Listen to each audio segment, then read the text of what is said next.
কে বলেছে সবসময় বেশি তেল ঝাল মশলা দিয়ে রান্না করলেই ভালো হয় আর কম তেল দিয়ে রান্না করলে বুঝি ভালো হয় না? তো চলো আজকে কম তেলে রান্না করে তোমাদেরকে দেখাচ্ছি। কাতলা মাছটা কিন্তু নুন হলুদ ভালো করে মাখিয়ে নিয়ে সর্ষের তেলটা গরম করে নিয়েছি, সামান্য একটুখানি নুন দিয়ে মাছটা কিন্তু এপিট ওপিট করে লাল করে ভেজে নিলাম।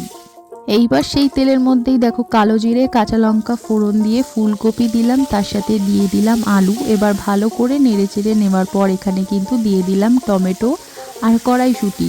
আবারও ভালো করে নেড়ে নিয়ে দেখো এখানে দিয়ে দিলাম আদা রসুনের পেস্ট।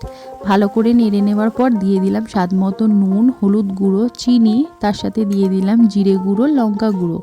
আবারও ভালো করে কষে নিয়েই কিন্তু জল দিয়ে দিলাম। এইবার ওপর থেকে ছড়িয়ে দিতে হবে ধনেপাতা কুচি, দিয়ে দেব গুঁড়ো গরম মশলা।